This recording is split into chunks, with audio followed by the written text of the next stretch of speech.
Hi ಎಲ್ರಿಗೂ ನಮಸ್ಕಾರ. Share marketing Kannada ಚಾನೆಲ್ಗೆ ನಿಮಗೆ ಸ್ವಾಗತ. ಆಗಸ್ಟ್ 9ರ ಮಾರ್ಕೆಟ್ ಅಪ್ಡೇಟ್ನ ಅಬ್ಸರ್ವ್ ಮಾಡೋದಾದ್ರೆ ಮಾರ್ಕೆಟ್ನಲ್ಲಿ ಇವತ್ತು ಒಳ್ಳೆ ಒಂದು ಪಾಸಿಟಿವ್ ಕ್ಲೋಸಿಂಗ್ ನೋಡೋದಕ್ಕೆ ಸಿಕ್ತು. ನಿಫ್ಟಿ 250 ಪಾಯಿಂಟ್ಗಳಷ್ಟು ಗೇನ್ ಆಗಿದೆ. 24,350ರ ಲೆವೆಲ್ನ ಮೇಲ್ಗಡೆ ನಿಫ್ಟಿ ಕ್ಲೋಸ್ ಆಗ್ತದೆ. ಹಾಗೆ ಸೆನ್ಸೆಕ್ಸ್ನಲ್ಲಿ ಕೂಡ 820 ಪಾಯಿಂಟ್ಗಳಷ್ಟು ಅಪ್ಸೈಡ್ ನೋಡೋದಕ್ಕೆ ಸಿಕ್ತು. ಬ್ಯಾಂಕ್ ನಿಫ್ಟಿ ಕೂಡ 327 ಪಾಯಿಂಟ್ಗಳಷ್ಟು ಗೇನ್ ಆಗಿದೆ. ಹಾಗೆ ಗ್ಲೋಬಲ್ ಮಾರ್ಕೆಟ್ಸ್ಗಳಲ್ಲಿ ಕೂಡ ಒಳ್ಳೆ ಒಂದು ಪಾಸಿಟಿವ್ ಸೆಂಟಿಮೆಂಟ್ ನೋಡೋದಕ್ಕೆ ಸಿಕ್ತು.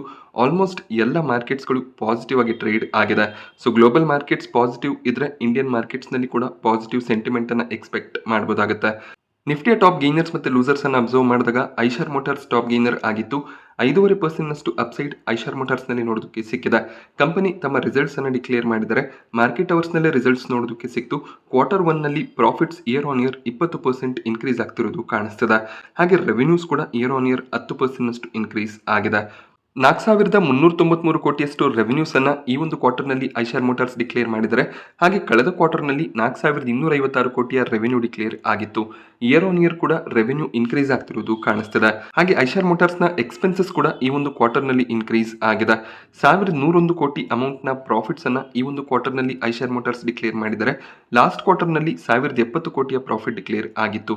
So quarter on quarter profits increase ಆಗಿದೆ. ಹಾಗೆಯೇ ಇಯರ್ ಆನ್ ಇಯರ್ ಕೂಡ ಪ್ರಾಫಿಟ್ ನಲ್ಲಿ ಒಳ್ಳೆ ಒಂದು ಜಂಪ್ ನಮಗೆ ನೋಡೋದಕ್ಕೆ ಸಿಗ್ತದೆ. ಸೊ ಈ ಒಂದು ರಿಸಲ್ಟ್ ಬಂದ್ಮೇಲೆ ಸ್ಟಾಕ್ ಪ್ರೈಸ್ ನಲ್ಲಿ ಒಳ್ಳೆ ಒಂದು ಮೊಮೆಂಟಮ್ ಕೂಡ ನೋಡೋದಕ್ಕೆ ಸಿಕ್ಕಿದೆ. ಹಾಗೆ ONGC ಕೂಡ ಪಾಸಿಟಿವ್ ಆಗಿ ಕ್ಲೋಸಿಂಗ್ ಅನ್ನ ಕೊಟ್ಟಿದೆ. 3% ಜಂಪ್ ONGC ಯಲ್ಲಿ ನೋಡೋದಕ್ಕೆ ಸಿಕ್ತು. ಶ್ರೀರಾಮ್ ಫೈನಾನ್ಸ್ ಹಾಗೆ ಟೆಕ್ ಮಹೀಂದ್ರ ಕೂಡ 2.5% ಹೆಚ್ಚಿನ ಅಪ್ಸೈಡ್ ನೊಂದಿಗೆ ಕ್ಲೋಸಿಂಗ್ ಅನ್ನ ಕೊಟ್ಟಿದೆ. ಟಾಟಾ ಮೋಟಾರ್ಸ್ ನ ಸ್ಟ್ರಾಂಗ್ ಮೊಮೆಂಟಮ್ ಕೂಡ ಇವತ್ತು ಕಂಟಿನ್ಯೂ ಆಗಿದೆ. ಟಾಪ್ ಲೂಸರ್ಸ್ ಲಿಸ್ಟ್ ನಲ್ಲಿ BPCL ನೋಡೋದಕ್ಕೆ ಸಿಗ್ತದೆ. 1.5% ಕರೆಕ್ಷನ್ BPCL ಅಲ್ಲಿ ನೋಡೋದಕ್ಕೆ ಸಿಕ್ತು.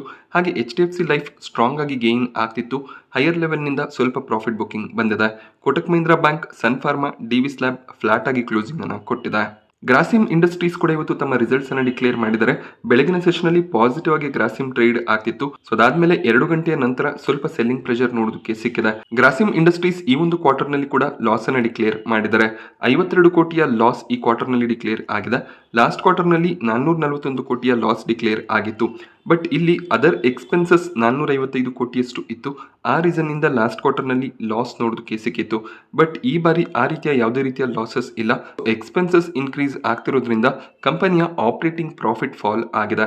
325 ಕೋಟಿಯ ಆಪರೇಟಿಂಗ್ ಪ್ರಾಫಿಟ್ಸ್ ಅನ್ನ ಡಿಕ್ಲೇರ್ ಮಾಡಿದರೆ, ಕಳೆದ ಕ್ವಾರ್ಟರ್ ನಲ್ಲಿ ಆಪರೇಟಿಂಗ್ ಪ್ರಾಫಿಟ್ಸ್ 527 ಕೋಟಿಯಷ್ಟು ಇತ್ತು. ಆದ್ರೂ ಕೂಡ ಲಾಸ್ ಡಿಕ್ಲೇರ್ ಆಗಿತ್ತು. ಹಾಗೆ ಕಳೆದ ಕನ್ಸಿಕ್ಯೂಟಿವ್ ಕ್ವಾರ್ಟರ್ಗಳಿಗೆ ನಾವು ಕಂಪೇರ್ ಮಾಡಿದಾಗ ಆಪರೇಟಿಂಗ್ ಪ್ರಾಫಿಟ್ ತುಂಬಾನೇ ಫಾಲ್ ಆಗ್ತಿರೋದು ಕಾಣಿಸ್ತದೆ. ಗ್ರಾಸಿಮ್ ಪೇಂಟ್ ಬಿಸ್ನೆಸ್ಗೆ ಎಂಟರ್ ಆಗಿದ್ದಾರೆ. ಸೊ ಅಲ್ಲಿ ಸ್ವಲ್ಪ ಮಾರ್ಜಿನ್ ಪ್ರೆಷರ್ ಕೂಡ ಫೇಸ್ ಮಾಡ್ತಾ ಇದ್ದಾರೆ. ಓವರ್ ಆಲ್ ರಿಸಲ್ಟ್ಸ್ ಅನ್ನು ನಾವು ಅಬ್ಸರ್ವ್ ಮಾಡಿದಾಗ ಕ್ವಾರ್ಟರ್ ಆನ್ ಕ್ವಾರ್ಟರ್ ಲಾಸ್ ಕಡಿಮೆ ಆದ ರೀತಿಯಲ್ಲಿ ಕಾಣಿಸುತ್ತೆ. ಬಟ್ ಪೇಂಟ್ ಸೆಗ್ಮೆಂಟ್ ನಿಂದ ಖಂಡಿತವಾಗ್ಲೂ ಮಾರ್ಜಿನ್ ಪ್ರೆಷರ್ಸ್ ಕಾಣಿಸ್ತಿದೆ. ಸೊ ಗ್ರಾಸಿಮ್ ಇಂಡಸ್ಟ್ರೀಸ್ ಇವತ್ತು 1% ಗೇನ್ ಆಗಿದೆ. ನೋಡ್ಬೇಕಾಗುತ್ತೆ ಈ ರಿಸಲ್ಟ್ಗೆ ನಾಳೆ ಯಾವ ರೀತಿಯಲ್ಲಿ ಗ್ರಾಸಿಮ್ ಇಂಡಸ್ಟ್ರೀಸ್ ರಿಯಾಕ್ಟ್ ಮಾಡುತ್ತೆ ಅಂತ. ಹಾಗೆ ಇವತ್ತಿನ FII DII ಆಕ್ಟಿವಿಟಿಯನ್ನು ಅಬ್ಸರ್ವ್ ಮಾಡಿದಾಗ DIIs ಕಡೆಯಿಂದ ಒಳ್ಳೆ ಒಂದು ಬೈಯಿಂಗ್ ಕಂಟಿನ್ಯೂ ಆಗ್ತದೆ. 3,980 ಕೋಟಿ ಅಮೌಂಟ್ ನ ನೆಟ್ ಬೈಯಿಂಗ್ DIIs ಕಡೆಯಿಂದ ಬಂದಿದೆ. FIIs ಕೂಡ 406 ಕೋಟಿ ಅಮೌಂಟ್ ನ ನೆಟ್ ಬೈಯಿಂಗ್ ಅನ್ನ ಮಾಡ್ಕೊಂಡಿದ್ದಾರೆ. Global markets overall positive ಇದ್ದಿದ್ರಿಂದ FIIs ಕಡೆಯಿಂದ ಕೂಡ ನೆಟ್ ಬೈಯಿಂಗ್ ಕಾಣಿಸ್ತದೆ. BSE ಸ್ಟಾಕ್ ಪ್ರೈಸ್ ನಲ್ಲಿ ಇವತ್ತು ಕೂಡ 1.5% ಜಂಪ್ ನೋಡೋದಕ್ಕೆ ಸಿಕ್ತು.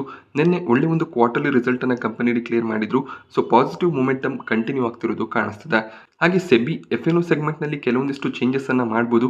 ಅದರಿಂದ BSE ರೆವೆನ್ಯೂ ಮೇಲೆ ಇಂಪ್ಯಾಕ್ಟ್ ಬರಬಹುದು ಅಂತ ಬ್ರೋಕರೇಜ್ಗಳು ಪ್ರಿಡಿಕ್ಟ್ ಮಾಡಿದ್ರು. ಅದಕ್ಕೆ ಈಗ BSE ಬೇರೆ ಪ್ಲಾನ್ಸ್ ಗಳನ್ನ ಮಾಡ್ತಾ ಇದ್ದಾರೆ.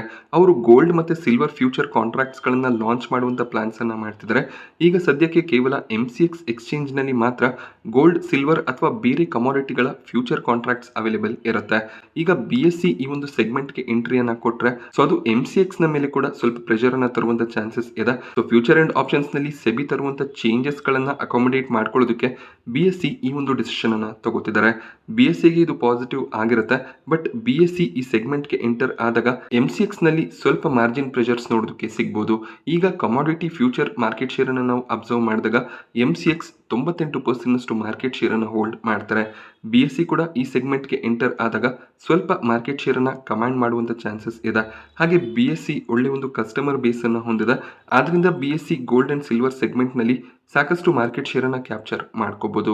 ಬಟ್ ಸ್ಟಿಲ್ BSE ಇದರ ಬಗ್ಗೆ ಯಾವುದೇ ರೀತಿಯ ಕ್ಲಾರಿಫಿಕೇಶನ್ಸನ್ನು ಕೊಟ್ಟಿಲ್ಲ. ಇದು ಜಸ್ಟ್ ರಿಪೋರ್ಟ್ ಆಗಿರುತ್ತೆ. ಹಾಗೆ ಸುಜ್ಲಾನ್ ಎನರ್ಜಿಯ ಸ್ಟ್ರಾಂಗ್ ಮೊಮೆಂಟಮ್ ಕೂಡ ಕಂಟಿನ್ಯೂ ಆಗ್ತದೆ. ನಿನ್ನೆ ಕೂಡ ಸ್ಟಾಕ್ 5% ಗೇನ್ ಆಗಿತ್ತು.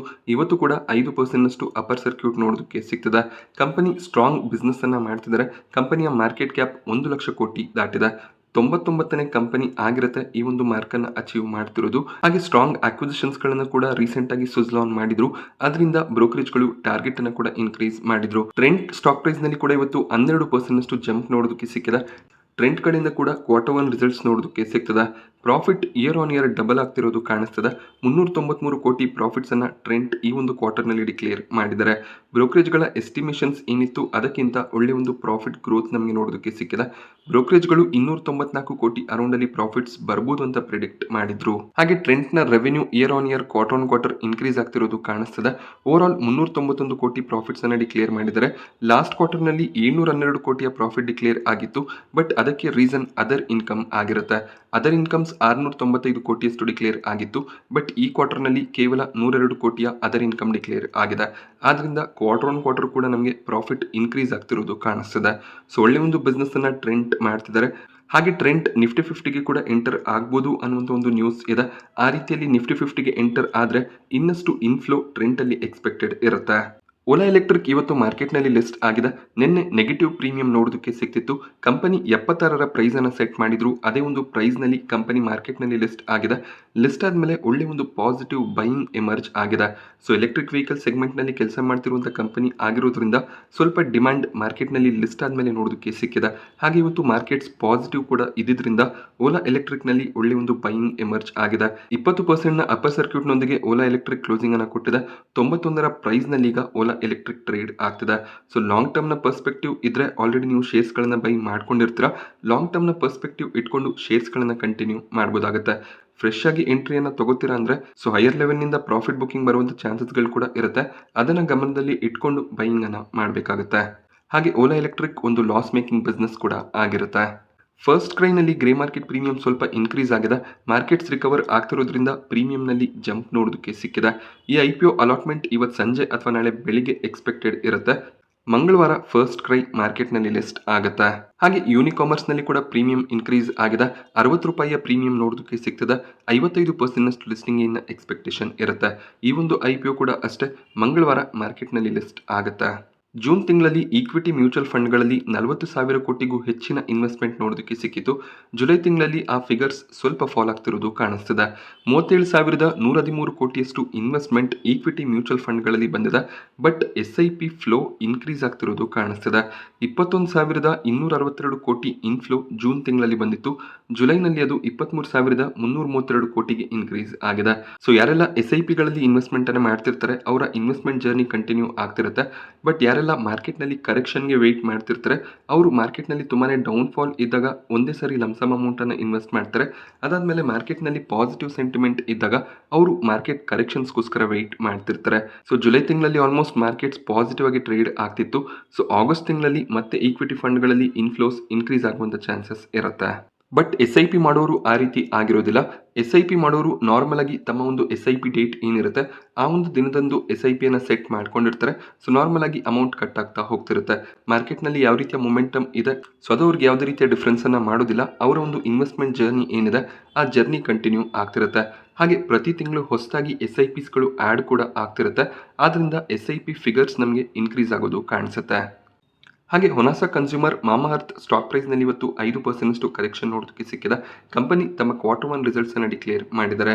40 ಕೋಟಿಯಷ್ಟು ಪ್ರಾಫಿಟ್ಸ್ ಅನ್ನು ಕಂಪನಿ ಡಿಕ್ಲೇರ್ ಮಾಡಿದ್ದಾರೆ. Year on year profits 63% increase ಆಗಿದೆ. ಹಾಗೆ ರೆವೆನ್ಯೂನಲ್ಲಿ ಕೂಡ 19% ಜಂಪ್ ನೋಡೋದಕ್ಕೆ ಸಿಗ್ತದೆ. ಹೊನಾಸ ಕನ್ಸ್ಯೂಮರ್ ಕೂಡ ಅಷ್ಟೇ ಮಾರ್ಕೆಟ್ನಲ್ಲಿ ಲಿಸ್ಟ್ ಆದಮೇಲೆ ಒಳ್ಳೆ ರಿಸಲ್ಟ್ಸ್ಗಳನ್ನು ಡಿಕ್ಲೇರ್ ಮಾಡ್ತಿದ್ದಾರೆ. ಪ್ರಾಫಿಟ್ನಲ್ಲಿ ಕೂಡ ಒಳ್ಳೆ ಒಂದು ಗ್ರೋತ್ ನೋಡೋದಕ್ಕೆ ಸಿಗ್ತದೆ. 40 ಕೋಟಿಯ ಪ್ರಾಫಿಟ್ಸ್ ಅನ್ನು ಡಿಕ್ಲೇರ್ ಮಾಡಿದ್ದಾರೆ. ಮಾರ್ಕೆಟ್ನಲ್ಲಿ ಲಿಸ್ಟ್ ಆಗೋದಕ್ಕೂ ಮುಂಚೆ ಕೆಲವೊಂದಿಷ್ಟು ಕ್ವಾರ್ಟರ್ಗಳಲ್ಲಿ ನಮಗೆ ಲಾಸ್ ಕೂಡ ನೋಡೋದಕ್ಕೆ ಸಿಕ್ಕಿತ್ತು. ಬಟ್ ಮಾರ್ಕೆಟ್ನಲ್ಲಿ ಲಿಸ್ಟ್ ಆದಮೇಲೆ ಬಿಸ್ನೆಸ್ನಲ್ಲಿ ಒಳ್ಳೆ ಒಂದು ಗ್ರೋತ್ ನೋಡೋದಕ್ಕೆ ಸಿಗ್ತದೆ. ಹಾಗೆ ಈ ಕ್ವಾರ್ಟರ್ನಲ್ಲಿ ರೆವೆನ್ಯೂ ಕೂಡ ಇನ್ಕ್ರೀಸ್ ಆಗಿದೆ. ನೋಡಬೇಕಾಗುತ್ತೆ ಈ ರಿಸಲ್ಟ್ಗೆ ನಾಳೆ ಹೊನಾಸ ಕನ್ಸ್ಯೂಮರ್ನಲ್ಲಿ ಯಾವ ರೀತಿಯ ಮೊಮೆಂಟಮ್ ಬರುತ್ತೆ ಅಂತ. ನಾನಿವತ್ತು ನಿಮಗೆ ಮಾರ್ಕೆಟ್ನ ಬಗ್ಗೆ ಕೊಟ್ಟಂಥ ಇನ್ಫಾರ್ಮೇಷನ್ ಇಷ್ಟ ಆದರೆ ವಿಡಿಯೋನ ಲೈಕ್ ಮಾಡಿ. ಹಾಗೆ ಇದೇ ರೀತಿಯ ಮಾರ್ಕೆಟ್ ಅಪ್ಡೇಟ್ಸ್ಗಳಿಗೋಸ್ಕರ ಚಾನಲ್ನ ಸಬ್ಸ್ಕ್ರೈಬ್ ಮಾಡ್ಕೊಳ್ಳಿ. Thank you friends.